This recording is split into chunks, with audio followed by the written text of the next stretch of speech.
Hello everyone. Today's topic is punctuation marks for BSTC first year and second year. Punctuation marks के बारे में पढ़ेंगे, इसके बाद डिस्कस करेंगे पंचुएशन मार्क्स क्या होते हैं। तो आपको पता ही है कि जब भी कोई हम सेंटेंस लिखते हैं तो उसमें तरह तरह के जो आपके सिंबल्स आते हैं उनको हम पंचुएशन मार्क्स कहते हैं, और ये हमारे इंग्लिश के स्पीकिंग या राइटिंग के अंदर बहुत ही इम्पॉर्टेंट रोल प्ले करते हैं। तो सबसे पहले जो हम बात करेंगे वो है हमारा द फुल स्टॉप। इसका जो सिंबल है वो ये है, फुल स्टॉप का सिंबल डॉट है। तो full stop is used at the end of the sentence, यानी कि जब सेंटेंस का एंड होता है तब हम फुल स्टॉप का यूज करते हैं, और it is the greatest pause or a separation between the sentence, यानी कि जब हम बहुत लंबा पोज लेते हैं तब हम कॉमा का यूज करते हैं। और इसके अलावा क्या होता है, एंड ऑफ द सेंटेंस भी यूज, और जो हमारे एब्रिविएशंस होते हैं उसके अंदर भी यूज करते हैं। जैसे हमने लिखा MA, तो ये जो डॉट है ये हमारा यूज हुआ यहाँ पे। और उसके अलावा I am going to school, तो सेंटेंस के एंड में हमने ये मार्क्स यूज किया, ये हो गया हमारा द फुल स्टॉप। तो फुल स्टॉप का यूज होता है at the end of the sentence and it is the greatest pause between the sentence and it is used in the abbreviations. Next हम जो बात करेंगे वो है the comma. Next हमारा punctuation marks the comma. comma का जो symbol होता है वो होता है comma कहाँ पर यूज होता है, where we use the comma. comma is used, it is a short pause, मतलब एक शॉर्टली पोज होता है, छोटा सा पोज हमें लेना होता है, उसे कॉमा हम कहते हैं। और ये जो हमारे यूज़ किया जाता है, मतलब कहाँ कहाँ पे यूज़ किया जाता है वो मैं आपको बताती हूँ। जैसे कि to separate a series of words, मतलब जब हम कोई सीरीज ऑफ वर्ड्स लिखते हैं, सीरीज ऑफ वर्ड्स लिख दिया तो हम उनको सेपरेट करने के लिए यूज़ करते हैं। जैसे मैंने फ्रूट्स नेम लिख दिए, मैंगो, एप्पल एंड बनाना। अब यहाँ पे ये तीनों फ्रूट्स ने लिखे हुए, यदि वर्ड्स को हम ऐसे ही लिखे रखेंगे तो इसमें कोई पोज रहेगा ही नहीं, तो हमें इनको अलग, इसका अलग से बताना है, क्योंकि तीनों फ्रूट अलग अलग है, तो इसके बीच में हम कॉमा लगाएंगे ताकि वर्ड्स के बीच में सेपरेशन रहे। जैसे mango, then stop shortly, then apple, then banana. Next है जो इसका यूज होता है वो मैं आपको बताती हूँ कहाँ पर होता है। इसका यूज होगा जैसे कि for after nomination of address, जो भी नॉमिनेट करते हैं हम एड्रेस के लिए, जैसे भाई नॉमिनेशन हो रहा है किसी के लिए तो हम एड्रेस बोल रहे हैं लेडीज एंड जेंटलमैन, तो जब हम लेडीज एंड जेंटलमैन बोलेंगे तभी वहाँ पर कॉमा आएगा। नेक्स्ट है जो इसके अंदर वो बता रहे हैं आपको, after nominative absolute as a being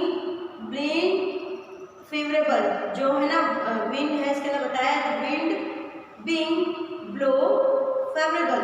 तो यहाँ पर हम कोई चीज़ें जब नॉमिनेट करते हैं, कुछ चीज़ों को हम एड्रेस करते हैं तो उसको बताने के लिए हम कॉमा का यूज करते हैं। नेक्स्ट है हमारा semi colon.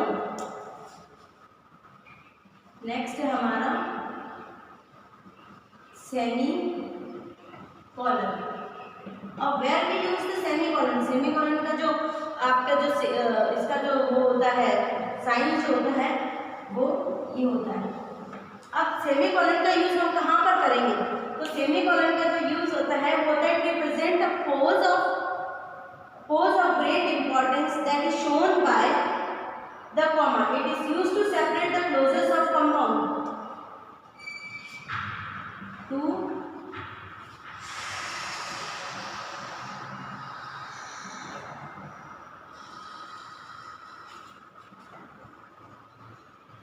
Closes to combine. जो क्लोजेस में यूज किए जाते हैं उनको कंबाइन करने के लिए सेमी कॉलन का यूज किया जाता है। Means it represent a clause of great importance as it shown in the comma. It is used to separate the clauses, जो क्लोजेस होते हैं उनको सेपरेट करने के लिए, सेंटेंस के अंदर कंपाउंड करने के लिए, यानी कि जो क्लोजेस होते हैं उनको सेपरेट करने के लिए, सेंटेंस के अंदर कंबाइन हो सके, इसलिए सेमीकोलन का यूज किया जाता है किस प्रकार किया था, जैसे मैं बताती हूँ। He was a brave and honest person, यानी कि हमने यहाँ पे यूज किया he is a, we are a brave honest and loyal person, यानी कि जो हम क्लोजेस यूज कर रहे हैं तो उसको सेपरेट करने के लिए सेमीकोलन का यूज किया जाता है। ये सेमीकोलन का इस प्रकार से उपयोग किया जाता है। नेक्स्ट जो है हमारा वो है जैसे, और उसके अलावा जो कॉलन है, नेक्स्ट जो हमारा है COLON, कॉलन, ये सेमीकोलन है। अब हम बात कर रहे हैं कॉलन की, यानी कि कॉलन का जो सिंबल है वो है ये 2 डॉट, और सेमीकोलन का डॉट और कॉमा ऊपर नीचे लगता है वो यूज है। अब सेमीकोलन जो कॉलन है, what is the use of the colon? It is completed pause then that expressed by the semicolon and it is used to introduce a question. When we introduce a question we use the semicolon. When we introduce the question, when we use the semicolon. Bacon says reading make the perfect man। जो reading है उसमें उसने bacon ने कहा, तो bacon says यहाँ लिखेंगे BACON, Bacon says reading make the full man, ये उन्होंने कहा। तो यहाँ पर हम सेमीकोलन कॉलन यूज करेंगे, क्योंकि बेकन ने कहा, इसने किसी को इंट्रोड्यूस किया। When we are introducing question, when we are introducing a statement by any writer, we are use colon. Between sentence grammatically independent but closely compound in the clauses. Study of acquire a habit of thinking, no study is more important। यानी कि 2 sentence है, 2 closes है, तो उनके बीच में colon का use किया जाता है उनको कंबाइन करने के लिए। Next we are talking about the next point is interrogative या interrogation।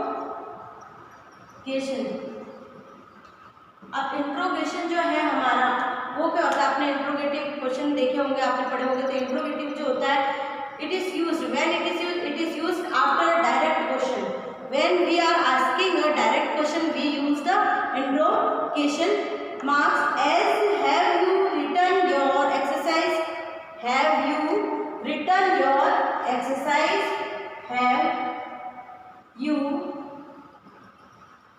written your exercise। जहाँ पे क्वेश्चन मार्क आप यूज कर रहे हो कि आप सरप्राइज हो गए, आप हेल्पिंग वर्ब को आगे लेके जब क्वेश्चन पूछते हो तो आपका इंट्रोगेशन होता है, आपने सरप्राइज के साथ पूछा यस और नो में answer, have you completed your exercise, तो वो हम वहाँ पर यूज करते हैं इंट्रोगेशन मार्क्स। अब नेक्स्ट है हमारा एक्सक्लेमेटरी मार्क्स।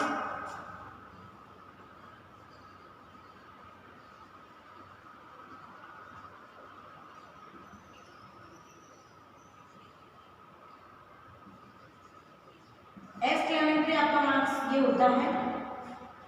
अब एक्सक्लेमेटरी कब यूज करते हैं? It is use after interjection. Whenever interjection come in your sentence, we have to use the exclamatory marks. And after phrases and sentences expressing sudden emotion or a view, if sentence is showing if sentence is express sudden emotion or sudden feeling, we have used the exclamatory marks according जैसे alas, hurray, यानी जहां पर आपकी surprise, जहां पर feeling आ रही है, अचानक से कोई चीज पता चल रही है, वहां पर एक्सक्लेमेटरी मार्क्स का उपयोग करते हैं। नेक्स्ट जो है हमारा वो है अपोस्ट्रोफिस।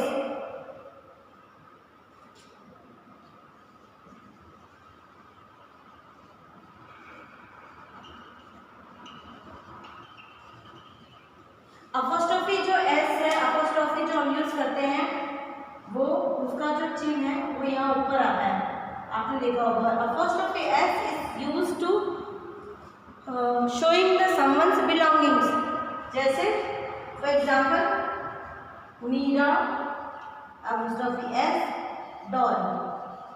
Meera's doll. Addressing someone's belonging. We are using the apostrophe when we are showing the relationship or addressing someone's belonging.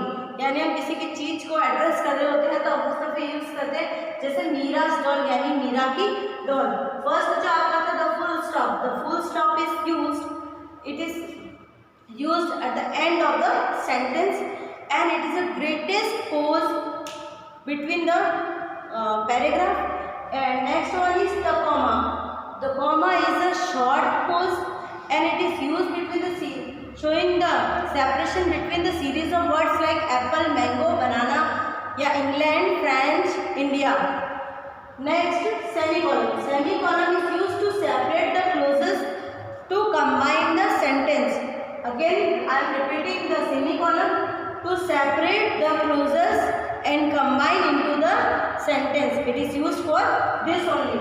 Next, the colon. Colon is used to represent the addressing of someone's statement, like Bacon says, reading make the fool man. Next, we are talking about interrogation marks. Interrogation is marks showing the surprise and feeling or asking the question like yes or no. Have you written your exercise? Next, the exclamatory marks. Exclamatory marks shows the sentence in sentence feeling, in someone's feeling or emotion and sudden feeling. Sudden feeling जो होती है उसमें use होता है alas, बुरे. जैसे आप ये यूज करते हैं अचानक से, हाँ व्हाट अ सरप्राइज. जब आप लोग कोई सरप्राइज देखते हैं, आप कोई रोज देखते हैं तो आपके मुंह से निकलता है wow what a lovely rose. तो वो जो आपके निकला वो अचानक से सरप्राइज होता है. किसी की दुखद घटना भी हो जाती है तो हम बोलते हैं अरे वाह ये कैसे हो गया, ओ माय गॉड. मतलब जो हम सरप्राइज, जो हमारी सडन फीलिंग जो आती है वहाँ पर हम एक्सक्लेमेटरी मार्क्स का यूज करते हैं. नेक्स्ट है apostrophe marks. Apostrophe marks is used to showing someone's belonging या addressing someone's belonging, like Meera's doll, Meera's pen, like this only. Thank you so much.